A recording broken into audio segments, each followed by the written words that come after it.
for that correction. The purpose of this meeting tonight, let me get this out. While you're doing, President Urban will be joining us soon. Soon, okay. All right, well, the purpose of this meeting tonight is to, for all of these Christian education directors and wannabe directors and within your churches and all, the purpose of this meeting is that we are bringing in pastors and their Christian education directors to present to us what they have going within their churches. Maybe there may be some churches that can glean from what you're saying, what's going to be presented, and that our Christian education department may become better. And then there may be some that not doing well, where we as the directors of Christian education can come in and help you to build up your Christian education department within your church. That is the purpose. So we're looking forward for some great information tonight, some great input from Central Baptist Church. So at this time, we're going to have Dolores Holland, Sister Dolores Holland, to do the introduction of our special guest tonight. You're muted. Okay. Good evening, everyone, and Happy New Year. Happy New Year. Happy New Year It to is you. really a pleasure to introduce this mighty man of valor, Pastor Rodney T. Morton.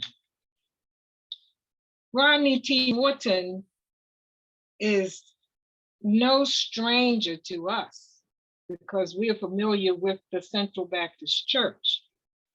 And he has pastored before, and he holds many certificates. He has a bachelor's, he has 3 masters, and he has an honorary doctorate degree. We know that he is academically equipped to not only pastor, but to lead us and guide us in the ways that we should go.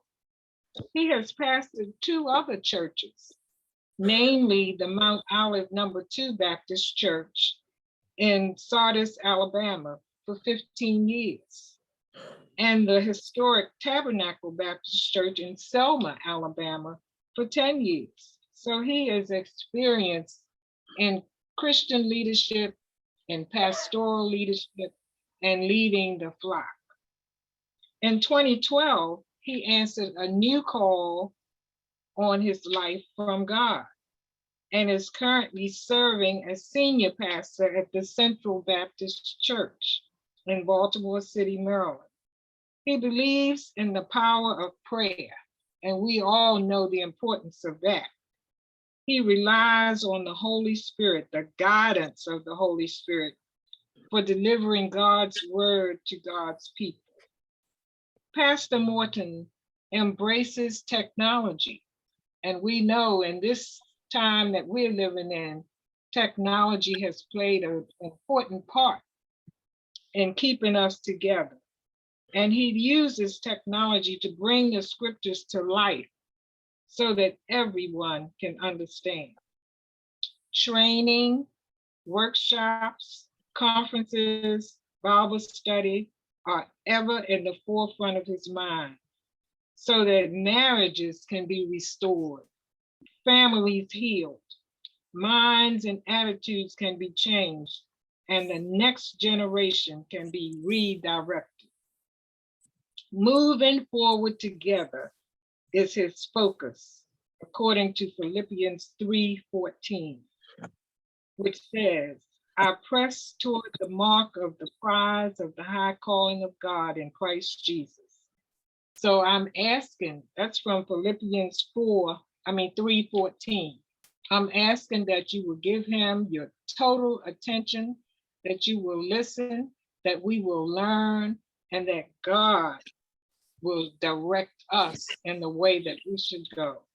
Thank you so much, Pastor Morton. mighty man of valor. Thank you, Dr. Holland, and to all of the members of the Congress of Christian Education, and to each of you who join us this evening. I am indeed honored to have been asked to come and to share and to participate in this session. I bid all of you a wonderful, happy new year, and look forward to the exciting things that God is going to do with you, for you, and even through you this coming year. As I share tonight, I did get the information from Sister Jewel Kessler, who shared with me some details about my assignment here this evening. As I do in our church and in Christian education, I believe that it is a team effort, that ministry is a team sport, so to speak. No one does it alone. It takes a team to be able to effectively and efficiently be able to do that. So I'm going to ask that my Christian education director, Sister Lois McLaughlin, she's going to come. I'm going to share my screen, hopefully. And the two of us are going to do as we do in our church. We're going to tag team this together. I pray that as we go through the presentation, if you have questions, feel free to use the raise hand symbol. We'll stop, address those questions, or if you want to wait until the very end, or if you want to put them in the chat. If we could get somebody who would just let us know that there's a question or hand raised, we may not be able to see the entire screen at the same time. Or if you want to wait till the very end to ask those questions, that's fine as well. Certainly, I want to be, and she wants to be, as helpful as we can possibly be by sharing what we're doing that has been effective in some of the best practices that we have seen at the Central Baptist Church. Sister McLaughlin, I'm going to share my screen while you're giving a brief introduction. Okay, good evening, everyone, and Happy New Year.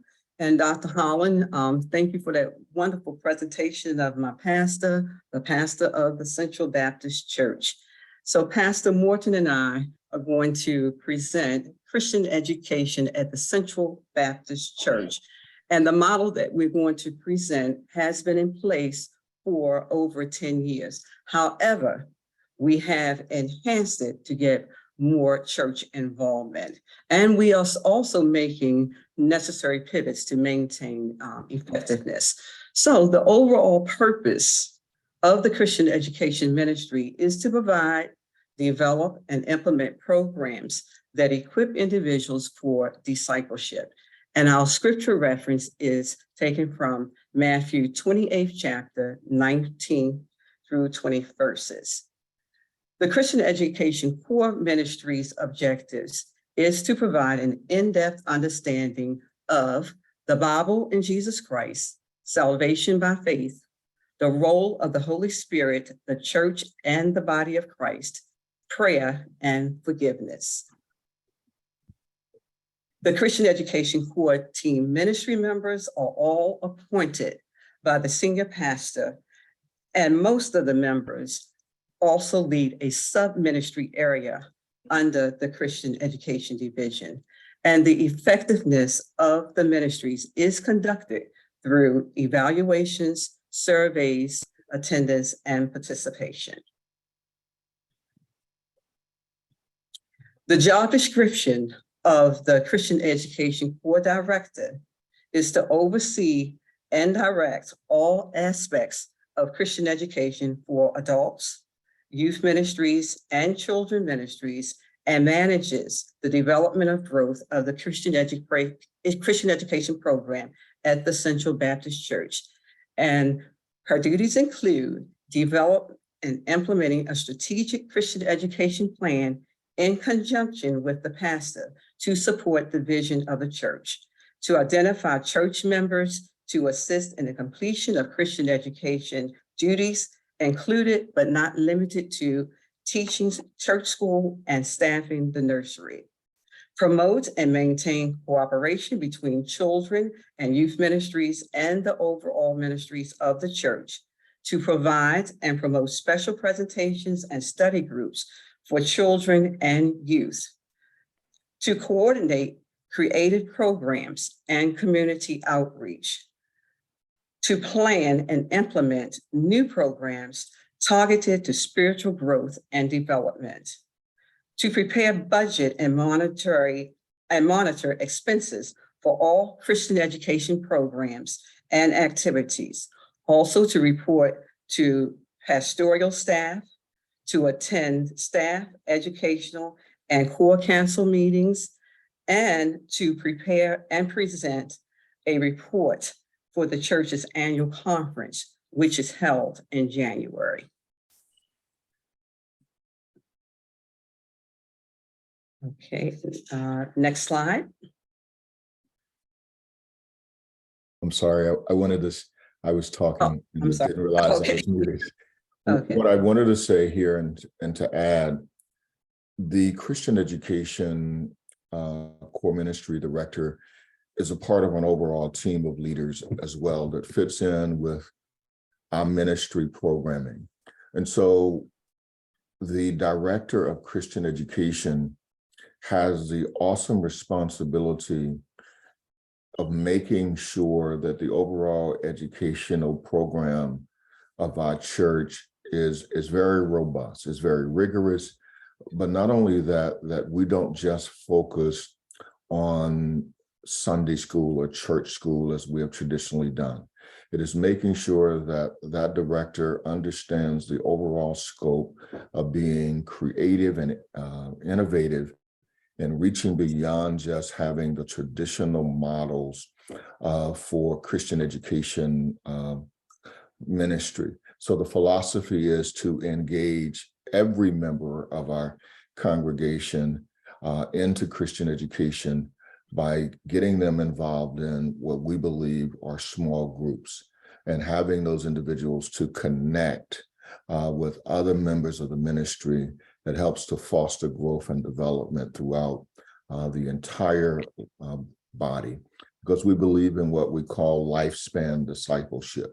We believe that in every lifespan, there are certain learning things that takes place as it relates to learning, whether it be cognitive development or whether it be academic, educational pursuits that people are engaging in. We want to make sure that at every lifespan, so as we study the lifespan of an individual, we know that at certain lifespans, children learn to read, their mobility skills get better, their ability to retain and to do reflective listening. So all of those things is incorporated into the Christian education program so that we're able to make sure that we're not just teaching a lesson, but we're really connecting with people. And that's the most important thing that I think that we try to do as a church is we have teachers, we have facilitators who are able to teach a lesson, but how well do we connect with people? Because regurgitating information is great, but how are we allowing people to really grasp that information where it turns into meaningful and productive living in their daily lives? So the Christian Education Director has an awesome responsibility of making sure that that happens. And I'm grateful for Lois and the 10 years that I've been here and leading that ministry to do that. Okay, and each ministry under the Christian Education Division is responsible for certain duties. And some of those duties include developing educational church programming, recruiting and supporting teachers, advising, coordinating, and securing resources, assisting in all matters concerning personal growth, making specific provisions for VBS, which is Vacation Bible School, Black History, and scholarship activities, providing creative and relevant educational programming, partnering with outreach to implement educational aspects of benevolence and stewardship, assisting with biblical learning and training, and constantly seeking ways to support the ministry of the church. And you will hear more information about these different duties and responsibilities as we continue this presentation.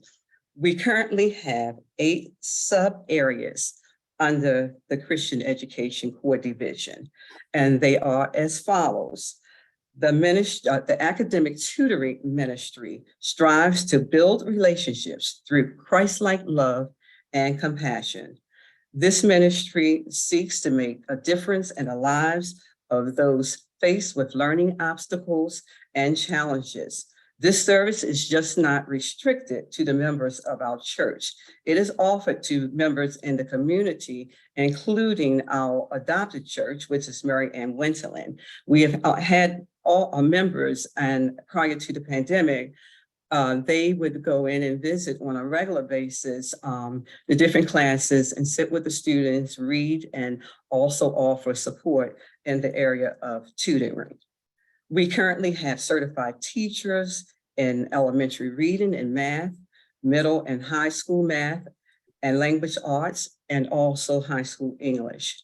And if a student is in need of assistance in a more advanced subject area, we have set aside money in our budget to hire college students. This ministry is available throughout the year to assist students in the various academic areas. Lois, let me just mention, you mentioned the partnership with Mary Ann Winterland with our academic tutoring. One of the things that happened as a result of that relationship with Mary Ann Winterland is that we now have also adopted Frederick Elementary.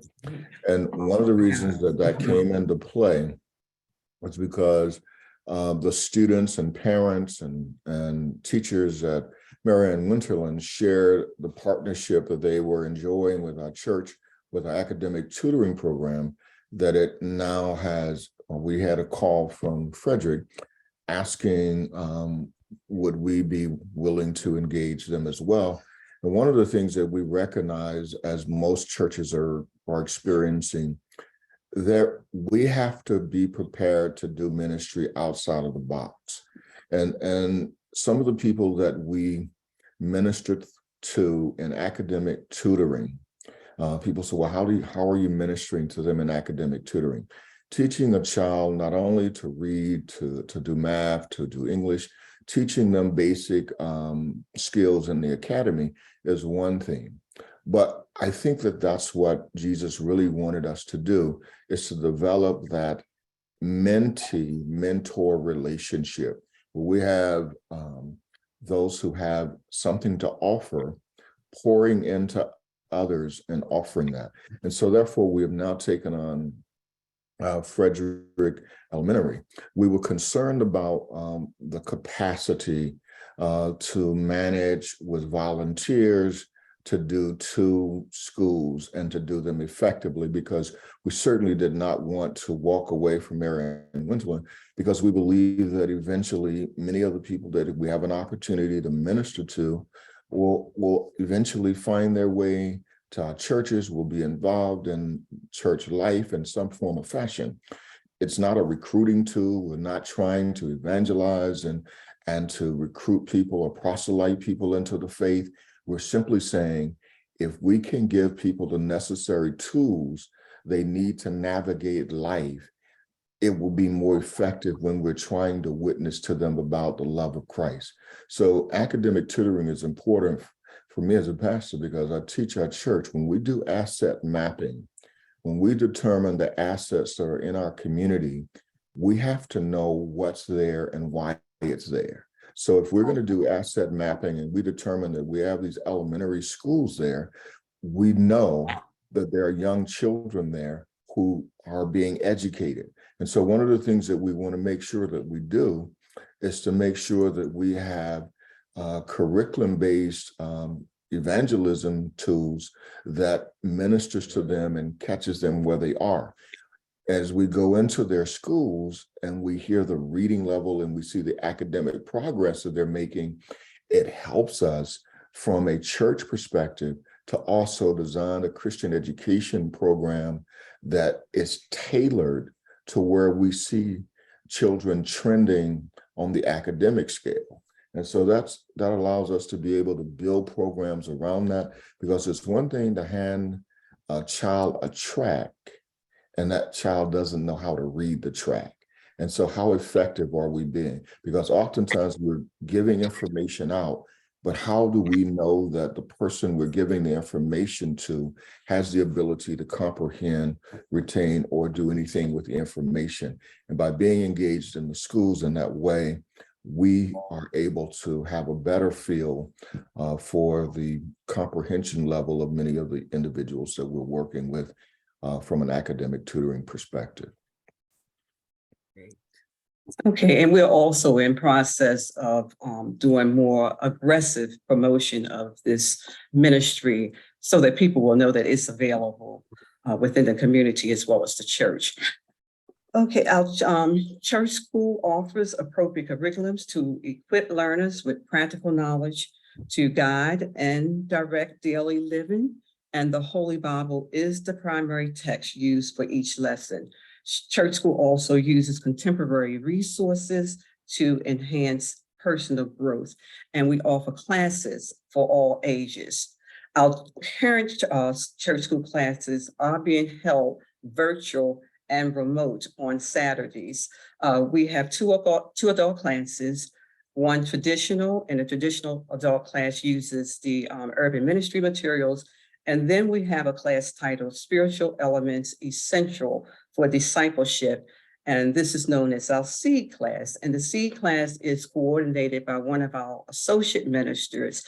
And the lessons are facilitated on a rotational basis by our associate ministers. And I think Pastor Morton may want to chime in and speak more to the seed program. Absolutely. And so one of the reasons that the seed program is so attractive for us is because we wanted to offer a variety. We wanted to offer a diverse approach to church school. So there are, like everything, there are people who want to stay with the traditional based church school. We did not want to just simply say we were taking that from them. We wanted to have them that opportunity for them to continue to learn and on that platform. But we also wanted to offer a more diverse variety of topics and conversations that we were getting feedback from our church of people who were wanting more.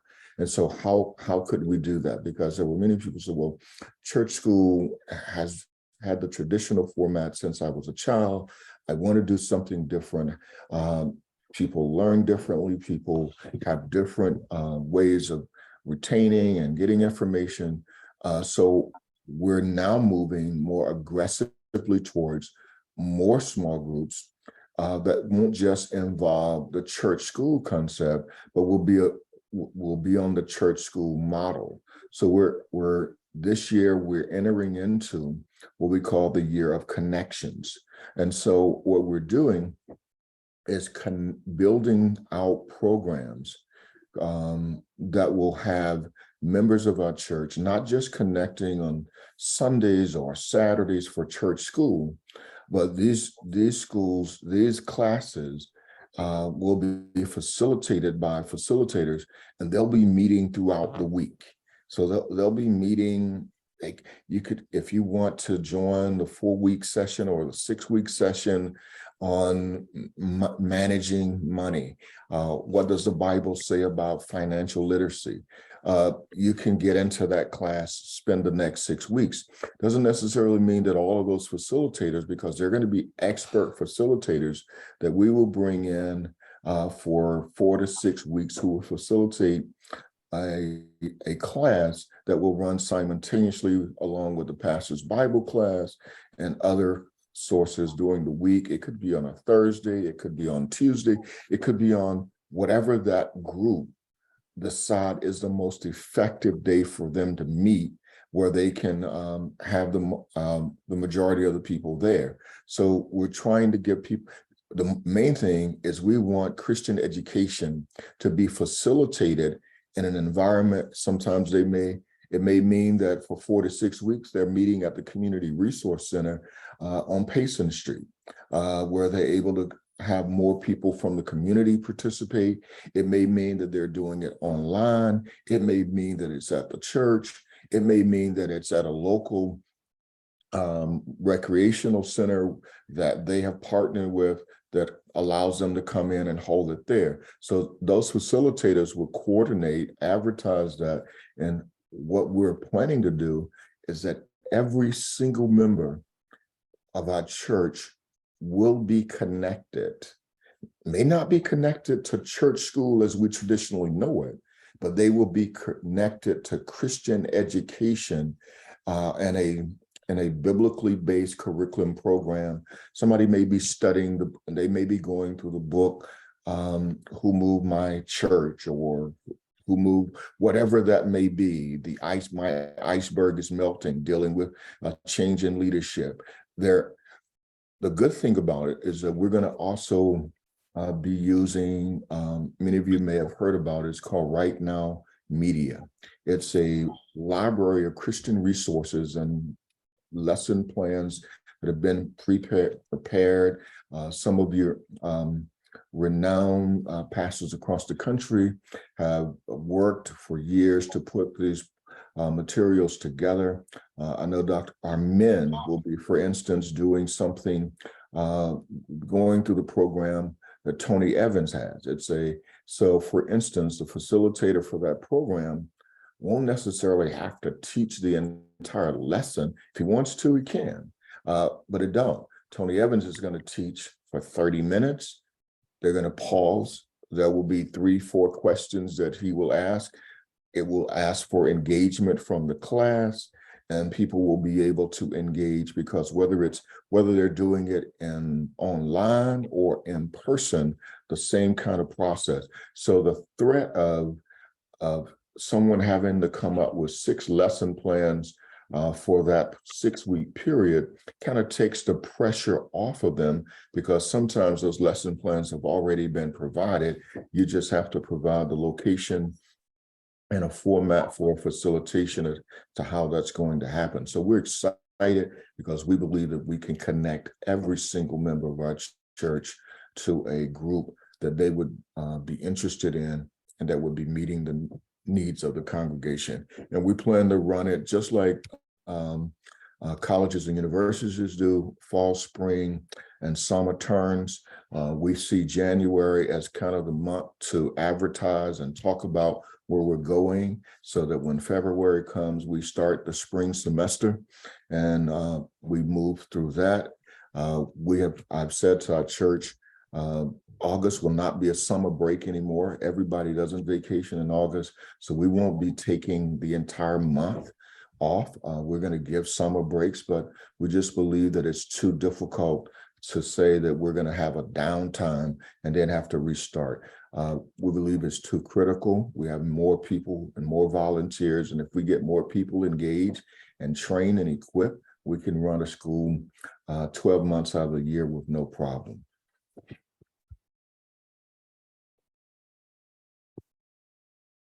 Okay, Lois. Okay.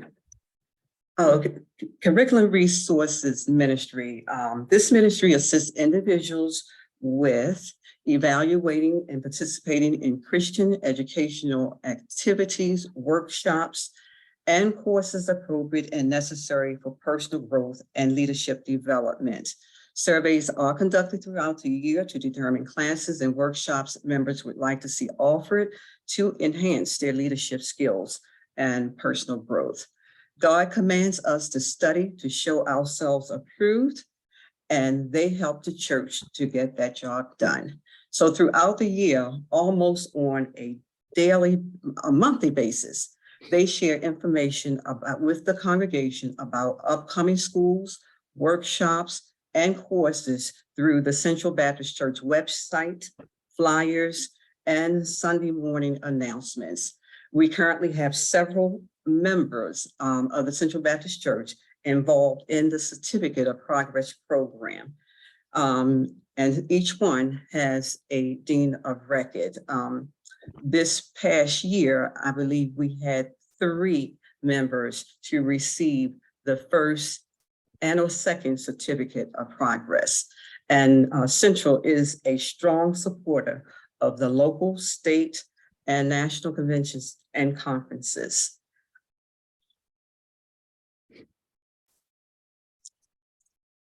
Evangelism focuses on expanding the gospel of the church, and these servants of God are driven by a passion for spreading the good news. They plan and participate in ministry engagement connection specifically for their purpose and encourage participation. Twice a week, members of this ministry participate in the Central Baptist Food Distribution Program.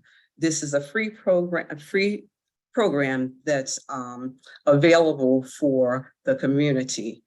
And during this time, they distribute daily bread books, tracts, and upon request, they have prayer with the neighbors. And in addition, they also participate in various other activities, including Foreign Mission, the Game Project, Feeding the Homeless, and sponsoring family events.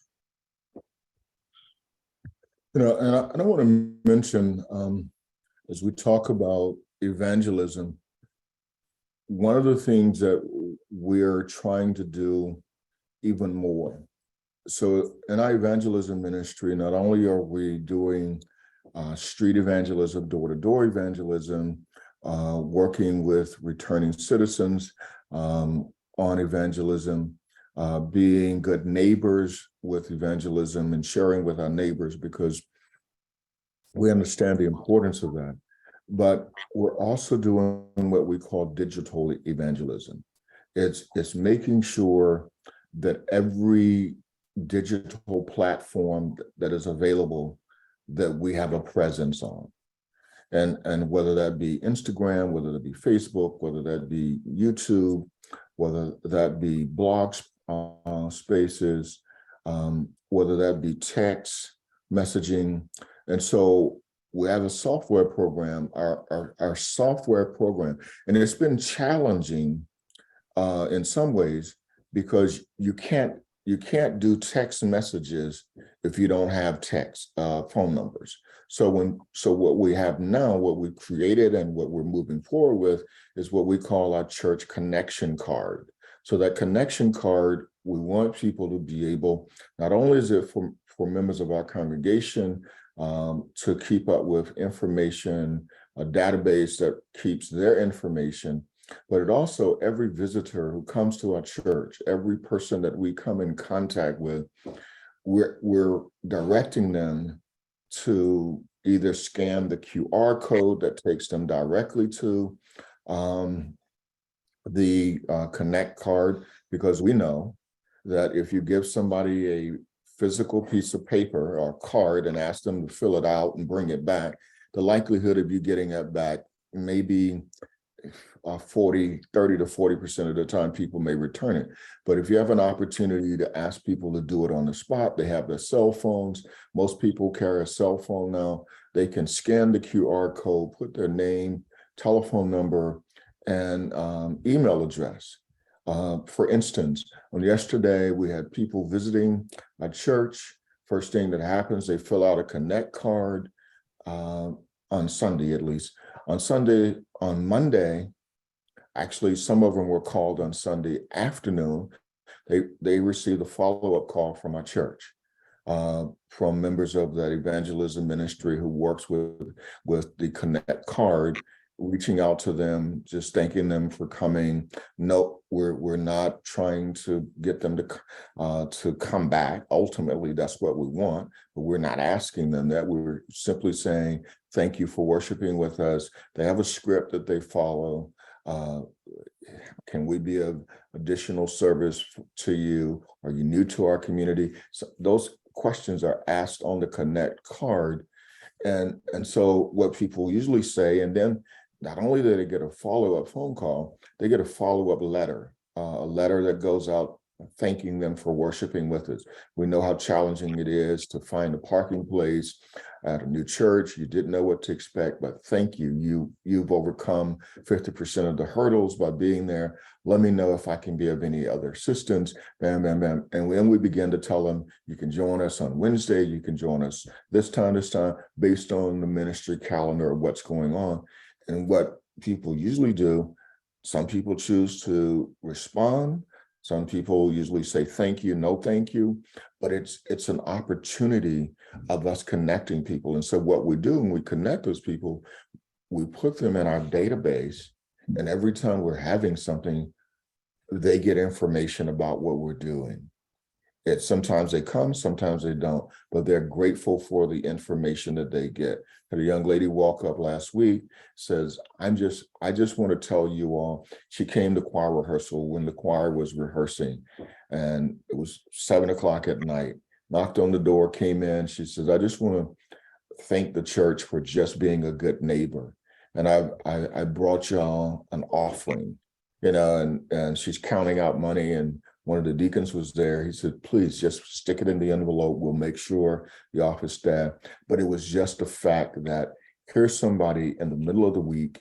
I believe that that's what the Bible talks about in Acts, and the Lord added to the church daily, such as should be.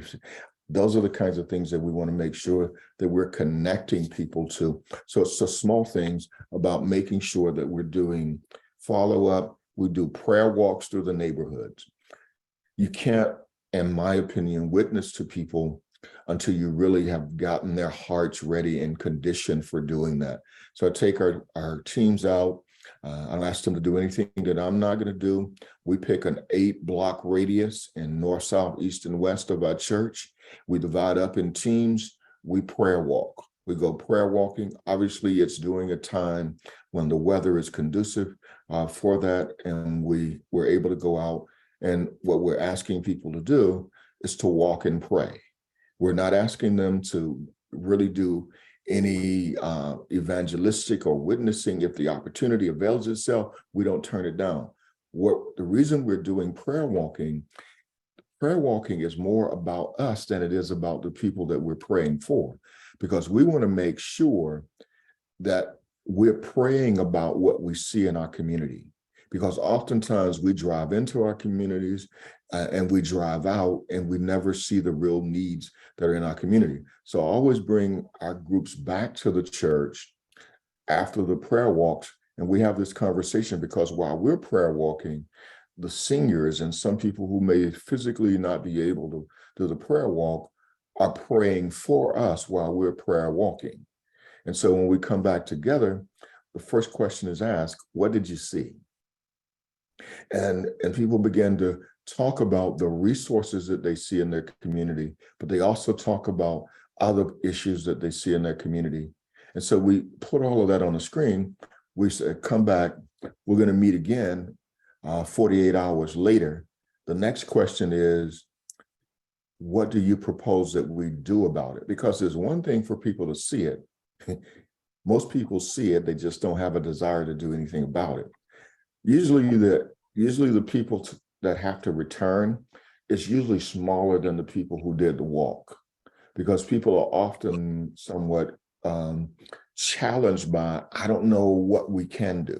And so sometimes they drop off, but the people who show back up, they are challenged.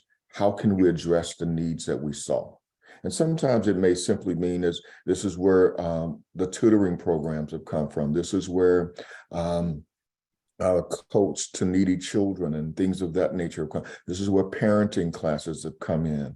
This is where hiring tutors from Coppin and Morgan to come in and work with students have come in, because we recognize that those needs are there. This is why partnering with workforce development training, because we recognize that people need training.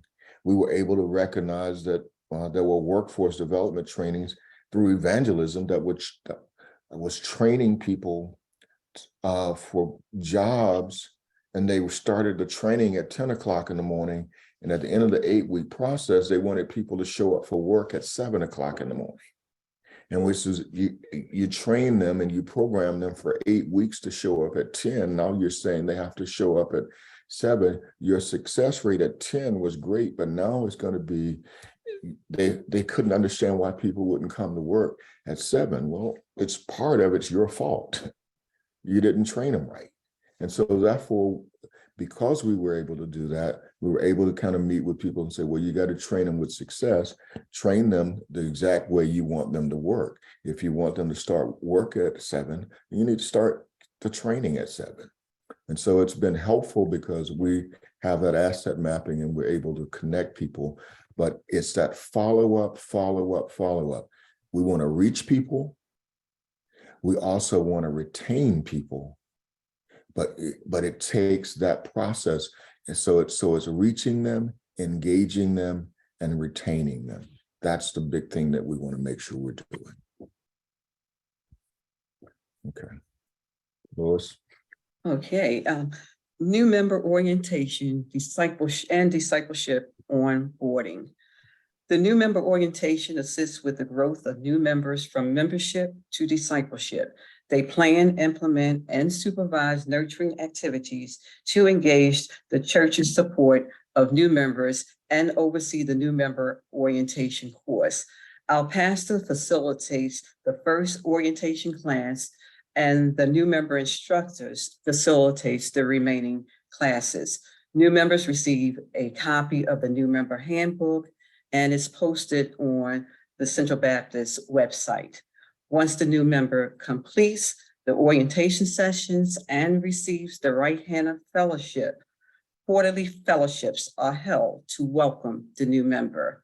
The fellowships allow the new member to become acquainted with the leadership of the church and the members of the congregation. And following the fellowship, which is the meet and greet, is a reception. Yeah, I want to say a little bit about the new members orientation, discipleship onboarding. You know, many people come into the church. We're new people who come in, unite with the church now, are different. They're very different. Some of these people have never been to church. They were not raised in the church. They didn't grow up in the church, but they have heard of onboarding. They may not have heard of discipleship. They may not have heard of new member orientation, but for most of them who have heard of taking a job anywhere, they've heard about the onboarding process. So we try to use language that is inclusive of what they may have heard in their normal everyday life. But here is the key. As a pastor, it is extremely difficult sometimes to be able to be there and to teach new members class, but I make it a priority. I prioritize it because of several reasons. And even the people who I have to fill in for me when I'm not there, I make it a priority because I want to make sure that I know who's coming in. I want to know what gifts they're offering to the body of Christ. What have they been engaged in the past? How can we better facilitate processes that allows this person who's coming in the door to get the best possible experience possible early on? Because statistics show that if people don't become engaged with someone within the first 6 to 8 weeks at a church, the likelihood of them staying there is going to be very difficult. So I want to make sure that they get connected to a ministry, but I also want to hear from them because they're the new eyes, they're the new voices. And one of the questions that I always want to hear is that, what was it that attracted you to our church? What do you feel that we can improve on? New people will tell you because they have nothing to lose. And they says, well, I hear all kinds of things. They're good, bad, and indifferent. There are people who say, well, your church is a very friendly church. And then there are some people who will say, I was here for 3 weeks and nobody helped me to find out where the bathroom was. I didn't know about the offering process. You know, I think y'all could do a better job on that. So I'm hearing it from new people because those of us that's been there a while, we don't see nothing. We're doing okay. But new people tell you quick. And then I get a chance to tell them what they can expect from their church and what to expect from me as their pastor and the church leadership. And then they get a chance to put names with faces. So during new membership and onboarding, when we welcome them, we give them this little nice gift. We have a nice lunch for them. And then we make sure that all of our key leaders, our core leaders, are introduced to them. They don't know folks, they just hear names. And they hear these names, but I want them to be able to put a name with a face, and they able to meet these people and get to know them. And usually it's an opportunity for these. I ask people not to join a ministry until they've gone through the onboarding process, not to keep them from being engaged. I'm relaxing that a lot now, because I think that many people come through the doors. Some of them are prepared and ready to go. But the reason I do that is because I want to keep our ministries hungry. There are ministries, sometimes the ushers are needing somebody. Sometimes outreach is needing people, and they're looking for people. If you do a good job and you got something to market to these people as they come through, they'll make a decision. I already know, because I've already spent time with them, know where they best fit. And I'll tell some people, go this way. And they said, what do you mean, Pat? I said, this way. I'm telling them, don't go to the left, go to the right, because this is the best ministry that's for you, that helps where I need you right now. And sometimes I know that some people's personalities may not necessarily mix with other people's personalities, so they need to grow a little while before I put them over with Lois or somebody else. It helps them to be able to, because I want people to get off to a good start. Okay. Okay, our scholarship ministry. This ministry has oversight and administration responsibility for the church scholarship funds. Scholarships are available to high school graduates meeting the eligibility requirements and entering academic and vocational colleges and careers. If a member chooses not to go to college, he or she is presented with an educational award. And for the past few years, we've been giving scholarships to members in the community. This past year, because we had no high school graduates, the scholarship ministry decided to recognize our children and youth who were promoted to the next grade for the 2022-2023 school year, and that is this current school year. And each child received a congratulations card and a certificate and a gift card. And throughout the year, the scholarship ministry sponsors activities, because this is one of the, the primary function of the scholarship ministry is to, one of the primary functions is to raise funds. So each year, they sponsor activities to promote career awareness, celebrate academic success, and raise scholarship dollars. Some of the Engagement Connect plans for this year include our Black History Luncheon, a college tour, and the college tour is open to our high school students from 9th through 12th grade. And this year we're planning to go to Morgan State University. They also sponsor a concert, and the concert is another one of our fundraising activities. And we're looking forward to a weekend event to celebrate our graduates for this year. And that event will include a symposium type event on Saturday, some type of social event, and we're going to hear from some of our young people, the type of events that they would like to see held to celebrate our graduates. And then there would be a special celebration that following Sunday, at which time our graduates will receive their awards. Yeah, and scholarship, because we've had great success with the scholarship ministry, we're going to have some of those individuals who have been recipients of the scholarship doing what we're calling Scholarship Young Next Gen Mixer Weekend. Is that they will also, as they come together for that weekend, it will be food, fun, fellowship, but they'll be hearing testimonials from individuals who or recipients, past recipients of the scholarship funds, who will be sharing their personal testimonies of how important the scholarship ministry was in their life. Will be sharing their success story. We have a number of people who have gone on to become, we have a VP at Ford Motor, we have a president at Northrop Grumman. So we want to make sure that we're introducing, we got lawyers and medical assistants and doctors and people who have been recipients of the scholarship, that we want to highlight how important, but we want their testimonies. We want their stories, because we want not only young people, and this is the importance of having those adopt-a-school relationships, because we want to be able to invite those schools.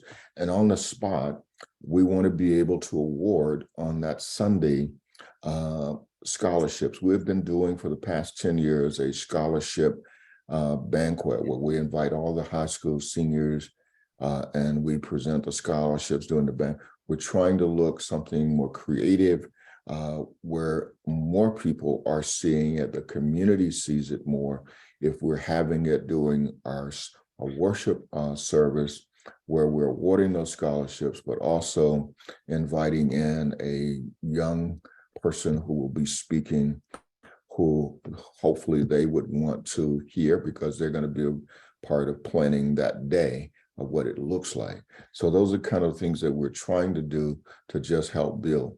You know, it's still a push to raise scholarship dollars. Our church has been very generous, but I'm looking for opportunities. If we build it well enough, and I've said this to our scholarship ministry, I believe that we can have sponsors, business sponsors, who we can petition to come in and say, hey, can you on this day, this is what our scholarship ministry has done.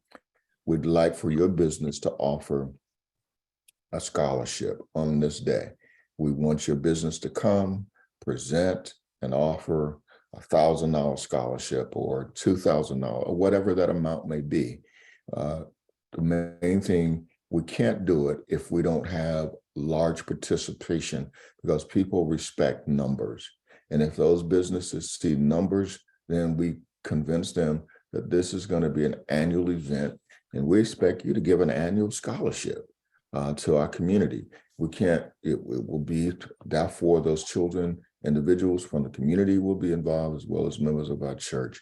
So that's kind of something that we're hoping to roll out this year as we move forward. We've done some of it, not as robust as we would like to do it, but we're looking to improve upon that this year.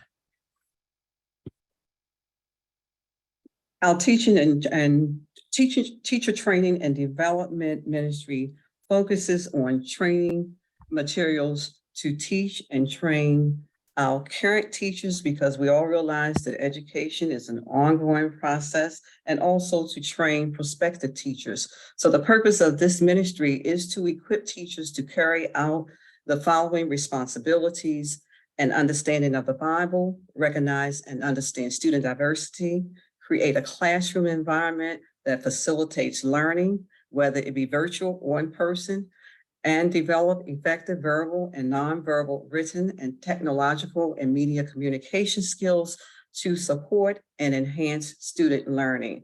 And this year, they're planning 2 workshops, and one workshop will be on social media, because a lot of our current teachers are seniors, and they are doing a good job, you know, learning the social media techniques and platforms, but we could definitely use more training in that area. And the other workshop that they would like to sponsor is strategies for teaching challenged students, whether it be academic, behavioral, social, or emotional. And the last ministry under the Christian Education Division is Vacation Bible School. And this ministry incorporates theme activities that entertain children, adults, families, and the community with the chance to learn about God. VBS is an easy way to get folks involved in the church, and VBS creates outreach to the surrounding communities and evangelism opportunities. It is an opportunity to reveal God. And for this year, we are planning a virtual VBS evening school the last week in June. And classes will be available for all ages. And at the end of the program, we will have a celebration and present awards to all of our participants. And this concludes the organizational structure of the Christian Education Core Division of the Central Baptist Church. And now we open for questions.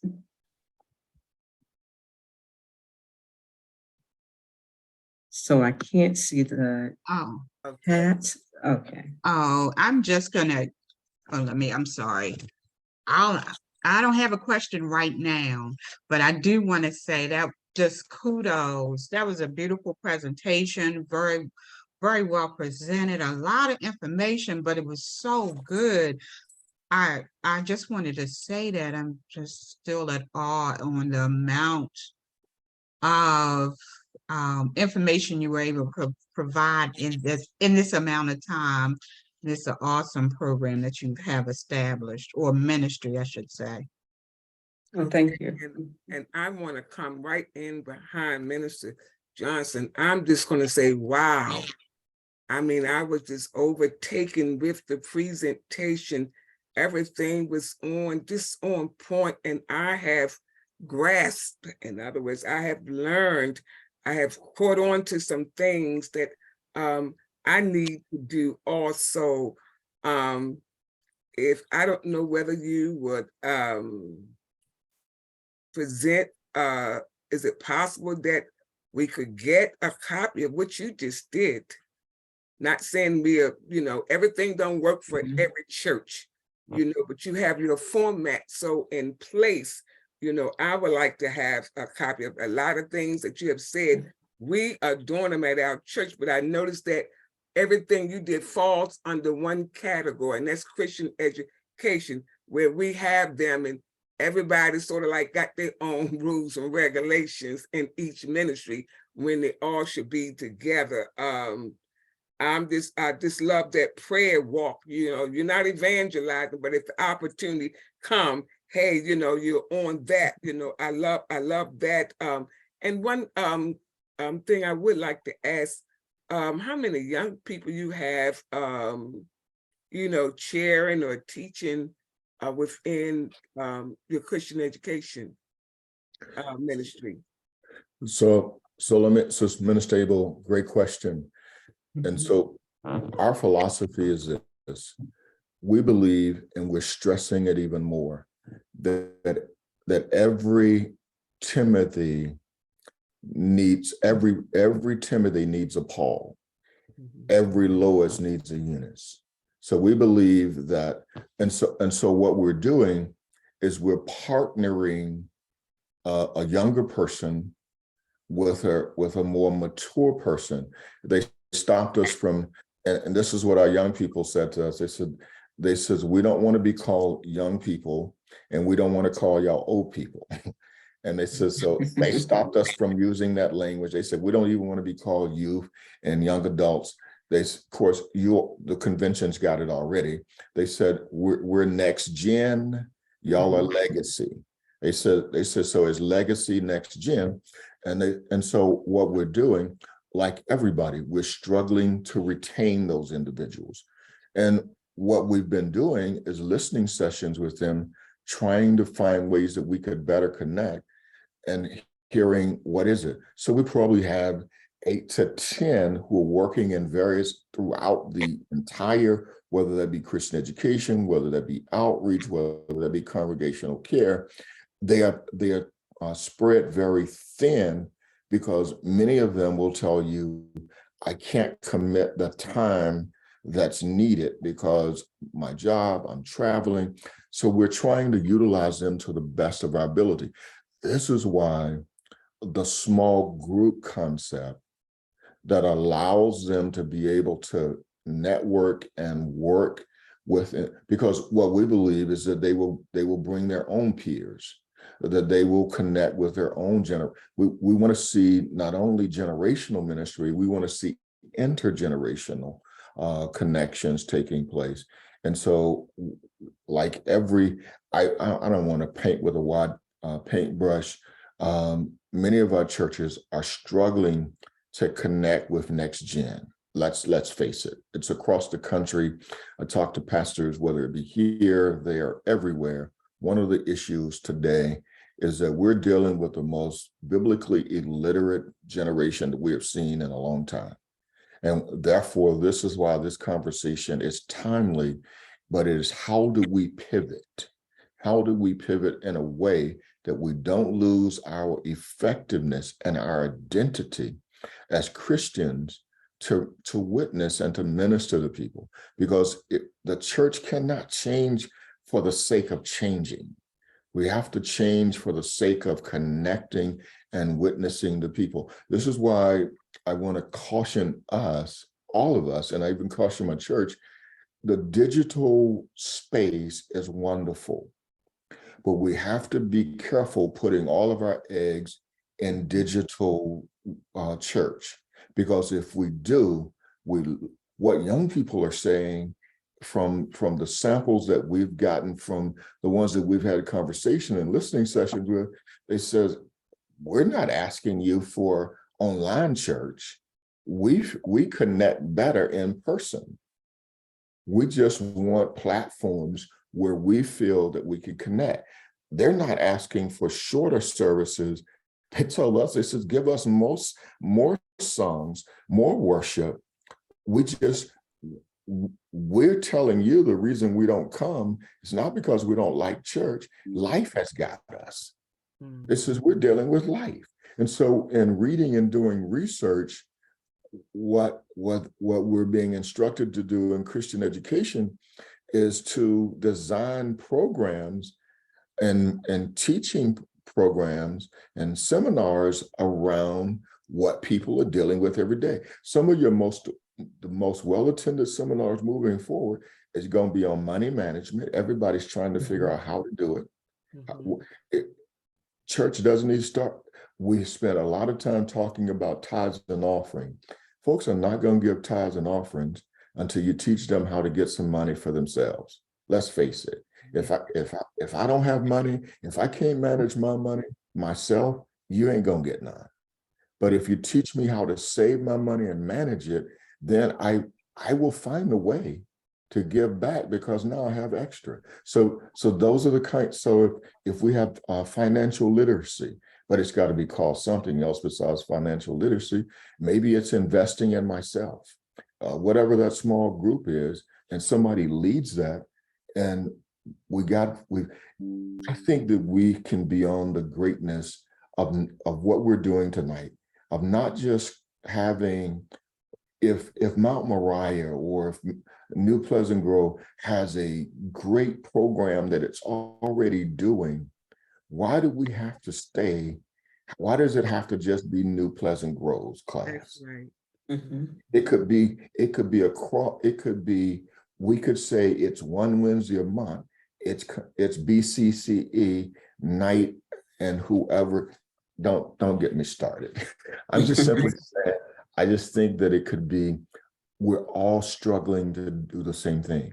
And so it's how do we get that session where, if we're not willing to take one night a week, I know that what we do is tailored to our churches, but guys, if we don't get it together, we'll all go down the tube together. We either go up together or we go down together. And we got to realize that this is a way to do it. We don't know it all, but together we've got a wealth of wisdom in this room and in our churches. I want